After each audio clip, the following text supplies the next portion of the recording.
Left left గేరా left. Left ఇక్కడ అటు అటు వెళ్ళిపో రైటా? ఇంట్రెస్టింగ్.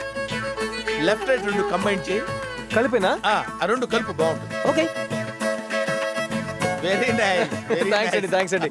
ఎక్కడ నేర్చుకున్నావు? అది నేను స్కూల్. ఏరా ఏం చేస్తున్నావు ఇక్కడ? ఏం చేస్తున్నావు? అది ముగ్గు జరిగిపోతాను. ఓహో ముగ్గు జరిగిపోతే ముగ్గు వేస్తున్నావా? ఇంట్లో బూజు పట్టిందంటే వెళ్ళి దులిపే. బట్టలు ఉతికారా? వెళ్ళు. పోపు మాడిపోతుందంటమ్మా, వెళ్ళి పోపుకి వెళ్ళి. ఏమనుకుంటున్నావు? ఎవరు ఇల్లు అనుకుంటున్నావు? ఇది గచ్చిబౌలి దివాకర్ హౌస్. ముగ్గులు వేసినట్టే వేసి అమ్మాయిల్ని ముగ్గులోకి దింపాలని ఎడవ తెలివితేటలు ప్రదర్శిస్తున్నావా? నీ సంగతి నాకు తెలుసు. పిచ్చి వేషాలు లేకుండా get out from this place.